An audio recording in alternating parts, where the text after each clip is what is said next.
not have children.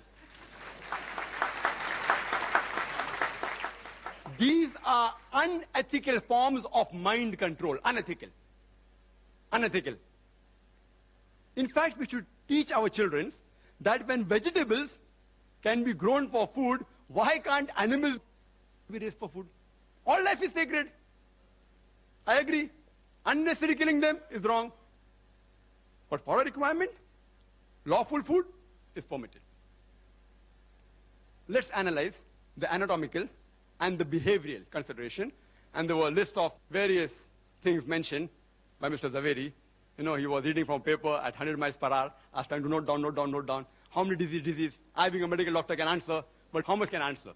To name 10 diseases will take few seconds. To reply all 10 will take more than an hour. And here I listed a lot. I'll just try and tell you that if you go to authentic books, not researches made by ideological vegetarians, most of the answers are given on the medical aspect. Considering the anatomical and the physiological aspect, and rightly said that if you observe the teeth of the herbivorous animal, the cow, the goat, the sheep, they have a flat set of teeth. They only have vegetables. If you observe the teeth of the carnivorous animal, lion, tiger, leopard, they have pointed set of teeth. They only have animal flesh. Not non-veg, animal flesh. They are not called as non-veg animals. They are called as carnivorous animals. There's a difference between carnivorous and non-veg. Non-veg actually is omnivorous. But if you analyze the set of teeth of the human beings, we have got flat teeth as well as pointed teeth. If Almighty God, our Creator, wanted us to have only vegetables, why did He give us these pointed teeth for what?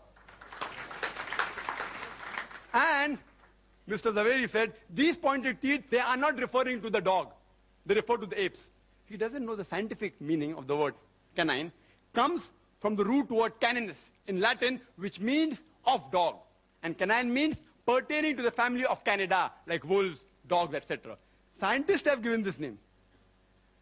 Canine, meaning pertinent to dog. And he said, it doesn't look like the teeth of dogs. It refers to teeth of apes and monkeys. I believe in agreeing with the argument and proving my point, then you disprove him. It's easy. Even if I agree it is the teeth like the monkeys, do you know monkeys also have non-veg? They have the lice.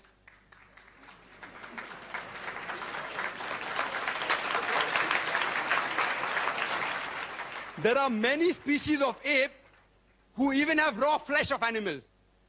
Many species of apes who have raw flesh, they're omnivorous. Who says they're carnivorous? They're omnivorous. They aren't pure veg also. And many species are even called as cannibals. Some species of apes and monkeys. If you analyze the digestive system of the human being, it can digest both veg as well as non-veg. If Almighty God wanted us to have only vegetables, why did He give us a digestive system which can digest both veg as well as non-veg? And Mr. Zaveri said that we cannot have raw flesh. I agree with him, most human beings cannot have raw flesh. In the same way, most of the human beings cannot have raw vegetables, raw vegetarian diet, like raw wheat, raw rice. Can you have it? Raw moong, raw drumstick. Can you have? You'll get indigestion. So what is the argument? No, you have to cook them.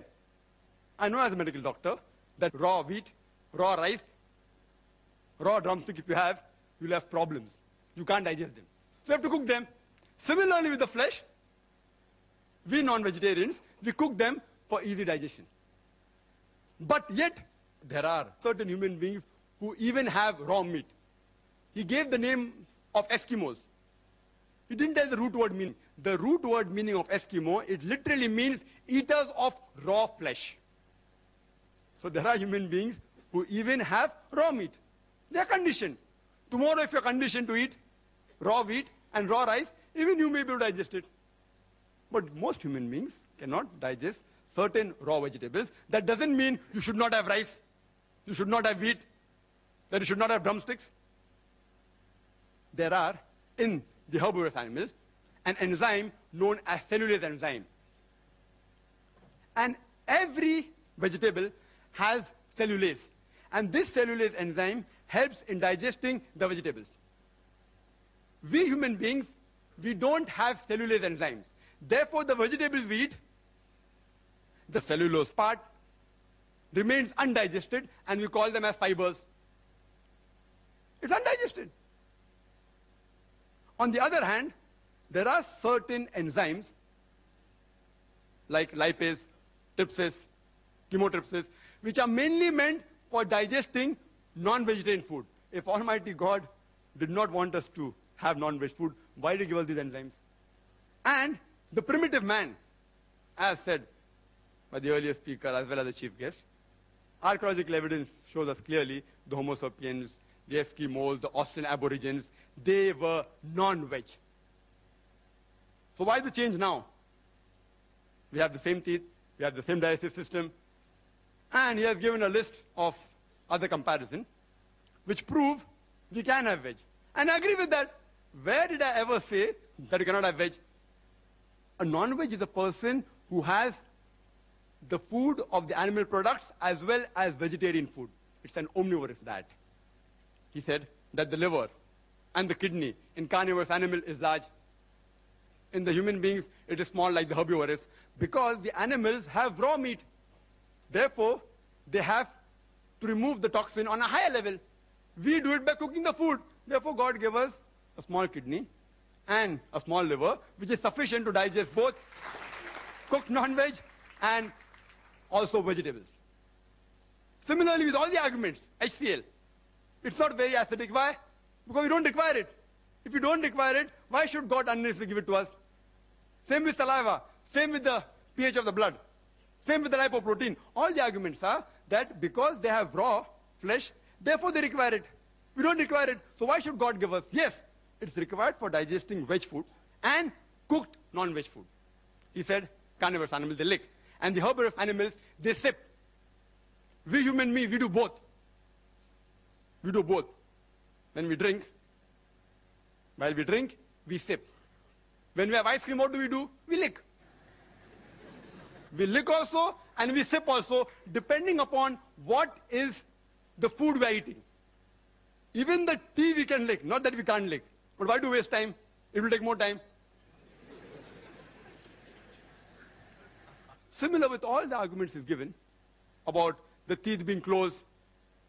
Because we also have vegetables. If God would have asked us not to have vegetables, then maybe the teeth were far apart. He asked us to have both non-veg as well as veg food. And there are various verses in the Quran talking about various foods, pomegranates, talking about vegetables, talking about dates, etc., which we should have. The plants, many vegetarians say, that they regrow. Therefore, we aren't killing the plant, and there are some plants which have that facility, not all plants. There are various, which we cut, it regrows. So if this is the only argument, that because it regrows, you can have veg food, you know, if you cut the tail of the lizard, it regrows. Will you have the tail of the lizard? It's a delicacy. There are human beings, the Australian Aborigines, they relish the lizard. Will you have the tail of the lizard? And the answer will be no. You know what I'm doing now? I'm behaving like a lawyer. I'm feeling ashamed to answer all these things, but I have to do, because it is also a debate. I had come here so that we understand better and have a friendly understanding of each other, but I have to behave like a lawyer also, besides being logical and scientific, because the arguments put forth, anyone who has general knowledge can reply. But because people don't have general knowledge, many people aren't aware. That's why these arguments may satisfy many people. And all these arguments are given in the books, which are distributed. Meat Eating, 100 Facts by Nemi Chand, distributed by Jain Organization, also by the Indian Vegetarian Congress. This is a book given to me by Mr. Zaveri. 100 Facts about egg, vegetarian or non-vegetarian.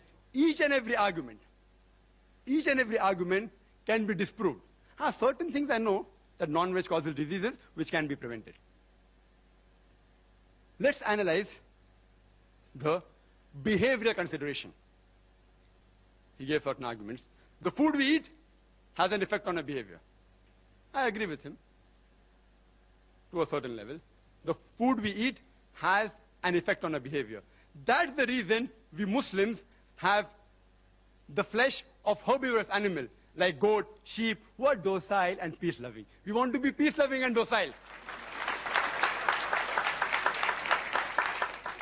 We don't have the meat of the carnivorous animal like lion, tiger, dog, pig, etc.